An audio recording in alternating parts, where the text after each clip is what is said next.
നീ എന്റെ പഴം ചവിട്ടി പിതുക്കരുത്. എടി ചാന്തേ, ഇങ്ങോട്ട് വാടി. നമ്മുടെ മോളും മരുമോനും ഊട്ടിക്ക് പോയിരിക്കുന്നു, ഹണിമൂണിൽ. അതിന് നിങ്ങൾ എന്തിനാ എങ്ങനെയായിരുന്നു തൊള്ള പറക്കുന്നേ?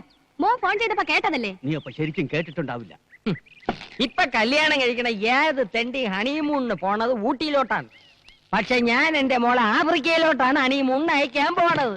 എന്റെ ചെവിക്ക് ഒരു കുഴപ്പമില്ല, പതുക്കെ പറഞ്ഞാൽ മതി. ഞാൻ നിന്റെ കൂടെ അല്ലടേ പറഞ്ഞു. കേട്ടല്ലോ, ഇപ്പൊ മതിയായല്ലോ. എന്തിന്? ഊട്ടി. എന്തിനേ ഭരണി പൊക്കിക്കൊണ്ടുവരണത്? അവൾക്ക് മാങ്ങ അച്ചാർ വലിയ ഇഷ്ടമാണ്. അവിടെ ഒരു മാങ്ങ അച്ചാർ. അവളുടെ അടുക്കളയിൽ 24 കൂട്ടം അച്ചാർ കാണും. എന്നാലും ഒരെന്നാലും ഇല്ല. അവൾക്ക് അവിടെ പരമ സുഖമാണ്, ഒരു കുറവും വരില്ലടി.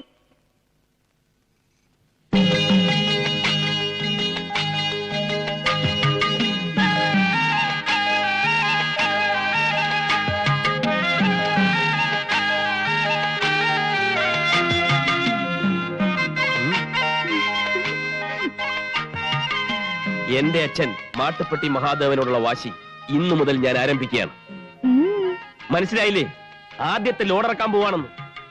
എനിക്ക് വേണ്ടി പ്രാർത്ഥിക്കണം.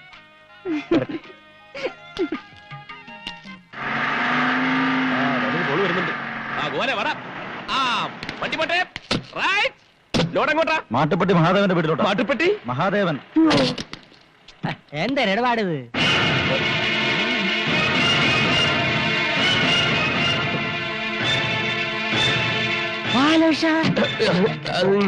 ഞാനല്ല.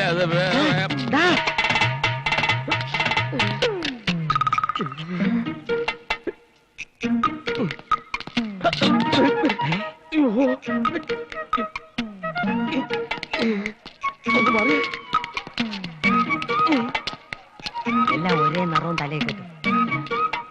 ബാലേഷാ, അയ്യോ ആള് മാറിപ്പോയി. ആരുടെ?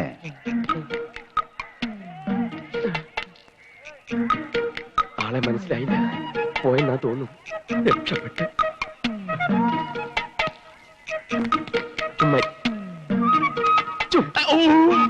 ബാലേഷ, നീ? അതെ, ആള് മാറിപ്പോയിട്ടില്ല. ചുവന്ന ഷർട്ട്, കള്ളിമുണ്ട്, തലേക്കെട്ട്. കണ്ടാൽ അറിഞ്ഞൂടെ ഞാൻ വെറും കൂലിയാണെന്ന്. കൂലിക്കാരനോ? ഇന്നുവരെ അങ്ങനെ അല്ലായിരുന്നു. നിങ്ങളെ മോളെ കെട്ടിയതുകൊണ്ട് അങ്ങനെയായി മാറേണ്ടി വന്നു. അച്ഛനെ അറിയിക്കാതെ പെണ്ണ് കെട്ടിയ കുറ്റത്തിന് എന്നെ വീട്ടിൽ കയറ്റില്ല. അതെനിക്കൊരു വാശിയായി. ആ നിമിഷം ഞാൻ പ്രഖ്യാപിച്ചു, എന്റെ അച്ഛൻ മഹാദേവനെ പരസ്യമായി നാറ്റിക്കുമെന്ന്. അതിന് ഞാൻ കണ്ടെത്തിയ മാർഗമാണ് ഈ കൂലിവേഷം. ഞങ്ങൾ എവിടെയാ താമസിക്കുന്നത് അറിയാവോ? ചേരിയില്, ചേരിയില്.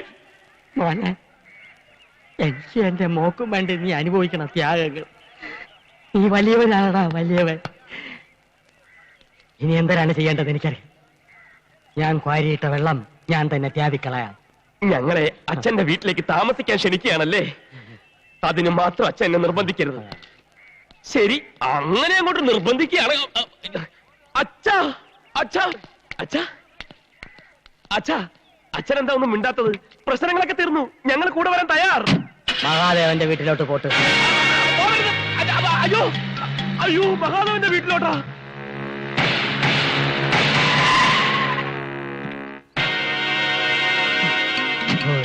എന്റെ വീട് പണക്കാരൻ തന്നെ.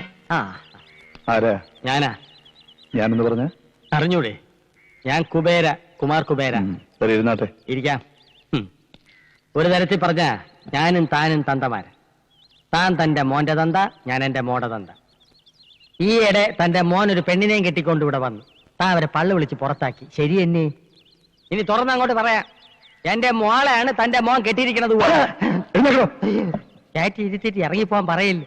നമുക്കെല്ലാം പറഞ്ഞു ഒതുക്കാം. ഞാൻ തയ്യാറല്ല. ഇല്ലെങ്കിൽ തന്റെ മോൻ മുഴുനീള കൂലിയായി പോകും. ഓട്ടടോ. എന്നാലും മാട്ടുപ്പെട്ടി മഹാദേവന് ഈ നാട്ടിലൊരു വിലയുണ്ട്. വിലയിടിയാൻ തന്റെ മോൻ കെട്ടിയിരിക്കുന്നത് ഒരു പിച്ചക്കാരന്റെ മോളയല്ല, എന്റെ മോളയാണ്. കുബേര അണ്ടി കമ്പനി, കുബേര കേറ്റിയർ കമ്പനി, കുബേര ജൗളിക്കട, കുബേര ബ്ലേഡ് കമ്പനി, ഇതിന്റെയൊക്കെ മുതലാളിയാണ് ഞാൻ. സ്വർണത്തിന് ഇത്തിപ്പൂരം വില കുറഞ്ഞെങ്കിലും ഞാൻ 250 പവൻ കൊടുത്തു. ഇനിയും വേണോ തരാം. സ്ത്രീയനം വേണോ അതും തരാം. പക്ഷെ ഞാൻ പോലീസിന്റെ പറയൂല. മകന്റെ അച്ചു വീട്ടിൽ നിന്ന് കൊണ്ടിരുന്ന സമ്പാദ്യം കൊണ്ട് തിന്നു കഴിയേണ്ട ഗതികേട് മഹാദേവനില്ല. സ്വത്തും പണവും ഞാൻ പ്രശ്നമാക്കിയിട്ടില്ല. അവൻ കെട്ടുന്ന പെണ്ണിന് തറവാടിത്തം, അന്തസ്, അഭിജാത്യം, ഇത് മൂന്നും വേണം. ആ മൂന്നെണ്ണം എനിക്ക് കൊണ്ടുപോവാ. ഇല്ല, നിങ്ങൾക്കതില്ല. ഉണ്ടായിരുന്നെങ്കിൽ ചെറുക്കന്റെ വീട്ടുകാരുമായിട്ടൊന്ന് ആലോചിച്ചേനെ. ചെറുക്കന്റെ തന്ത മരിച്ചിട്ടില്ലല്ലോ. ഇല്ല, എന്റെ അനുവാദമില്ലാതെ നടന്ന ഈ വിവാഹം അംഗീകരിക്കാൻ ഈ മാട്ടുപ്പെട്ടി മഹാദേവൻ അത്ര വിശാല മനസ്കനൊന്നുമല്ല. ഒരേ ഒരു മോനല്ലേ ഉള്ളൂ. ഒന്നുകൂടി ഒന്ന് ആലോചിച്ചിട്ട്. എനിക്കൊരു മകനുണ്ടായിരുന്നു. അവൻ മരിച്ചിട്ട് ഒരാഴ്ചയായി. അയ്യോ നാക്കി കുരുവരണ വർത്താനൊന്നും പറയല്ലേ. ഇറങ്ങി പോട വെളിയിൽ. താൻ മാട്ടുപ്പെട്ടി മഹാദേവനല്ല, മാട്ടുതൊട്ടി മഹാദേവൻ. ഇറങ്ങി പോട പുറത്ത്. ഓടേ മാട്ടുപട്ടി. വണ്ടി എന്താ ഇത്? കൊറേ നേരായാലും എന്നെ പിടിച്ചിവിടെ നിർത്തിയിട്ട് എന്താ കാര്യം? അത് അച്ഛനോടുള്ള പ്രതികാരം തീർക്കാൻ പോയിട്ട് വന്നപ്പോ തുടങ്ങിയതാണല്ലോ ഈ ടെൻഷൻ. എന്താ വല്ലൊരു കളിയാക്കിയോ? കാണും കാണും. മഹാനായ മഹാദേവന്റെ ഒരേ ഒരു മോനല്ലേ കൂലിപ്പണിക്ക് ഇറങ്ങിയത്. കളിയാക്കാണ്ടിരിക്കോ? ലക്ഷ്മി, ഇപ്പോ പറയാനും വയ്യ പറയാതിരിക്കാനും വയ്യ എന്നൊരവസ്ഥയിലാണ് ഞാൻ. എന്നാ പറ. നീ മാട്ടുപ്പെട്ടി മഹാദേവന്റെ മോനല്ല ആണോ? അല്ല. അല്ല എന്ന് പറയാൻ എന്തിരിത്ര കുമ്മിട്ടം? കായ ഉണ്ടായ ശേഷം ആദ്യമായിട്ടാണ് എന്റെ മാനം കിടന്നത്. അതിന്റെ മനോഷവും തീർക്കാൻ രണ്ടാണോ അടിച്ചിട്ടാണ് വന്നിരിക്കുന്നത്. ഇങ്ങനെ ഒരു മാനെ പറ്റി എന്തെങ്കിലും സ്നേഹമോ ദൈവം ഉണ്ടായിരുന്നു അയാൾ എന്റെ കൂടി വർത്തമാനം പറയാമായിരുന്നോ? അപ്പൊ ഒന്നും അറിഞ്ഞില്ലല്ലേ? അറിഞ്ഞ് വെറും വൃത്തികെട്ട മനുഷ്യൻ. നിന്റെ തന്റെയായതുകൊണ്ട് പറയല്ല. വെറും തറ തൊട്ടി ഒരു കൾച്ചറും ഇല്ലാത്ത തെണ്ടി. അയക്ക് പഠിപ്പില്ലടേ. അച്ഛാ നീയൊന്നും പറയണ്ട. എന്തിനാണ് എടുക്കുള്ള വെച്ച് എടുത്തോണ്ട് വാ, നമുക്ക് വീട്ടിൽ പോവാം. അത് തന്നെ ഞാനും പറഞ്ഞത്. നീ എളുപ്പം പോയി പെട്ടി ശരിയാക്ക്. എന്റെ ഷർട്ടെല്ലാം എടുത്ത് വെക്കണേ. നിന്റെ ഷർട്ട് എന്തിനാണ് എടുക്കണത്? ഞാൻ എവിടെ മാത്രമേ കൊണ്ടുപോകുള്ളൂ. അച്ഛാ. കൊച്ച നീ പ്രതികാരം ചെയ്യേ, ജേരി താമസിക്കുക, ചുമട് എടുക്കുക, എന്തൊരു പുല്ലുള്ളിലും ചെയ്. പക്ഷെ എന്റെ മോളെ ഈ ഓലക്കുരയിലിട്ട് നരവിപ്പിക്കാൻ ഞാൻ വിട്ടുതരൂല. നീ നിന്റെ തന്തയാനെ തൊപ്പിച്ചിട്ട് അയളുമായിട്ട് എന്റെ വീട്ടിൽ വാ. അപ്പൊ ഞാൻ മോളെ തരാം. ഞാൻ വരില്ല. അതുവരെ ഞാനിവിടെ കഴിഞ്ഞോളാം. നീ വരും. ഞാൻ വരില്ല.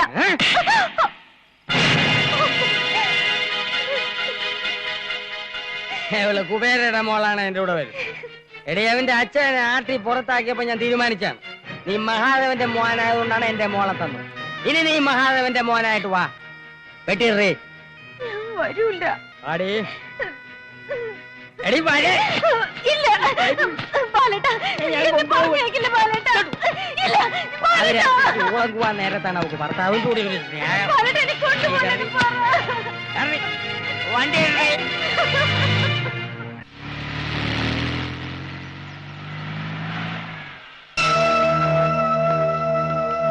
ഈശ്വര രക്ഷപ്പെട്ടു. നിന്റെ അച്ഛൻ ഇവിടെ എത്തിയിട്ടില്ലെന്ന് തോന്നുന്നു. ഇനിയിപ്പോ എല്ലാം തുറന്നു പറഞ്ഞില്ലെങ്കിൽ ആകെ പുലിവാലാവും. നീ വാ. നില്ലേ എങ്ങോട്ടേറി പോണത്? അല്ല ലക്ഷ്മി. ആദ്യ ലക്ഷ്മി ആദ്യം നിന്റെ ഈ മുഖംമൂടി വലിച്ചെറി. മുഖം മൂടിയാ? വാ.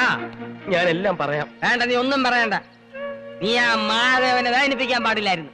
ചതിയായിരുന്നു എനിക്കറിയാം. അറിയാമല്ലേ? ഇപ്പൊ എല്ലാം മനസ്സിലായല്ലേ? ഇനി ഈ കൂലി വേഷം വേണ്ട. ആ മഹാദേവൻ ഇവിടെ വന്നിരുന്നു. എന്തിനു ഞെട്ടിയത്? സത്യം ലക്ഷ്മിയെ വിളിച്ചോണ്ട് പോവുകയും ചെയ്തു.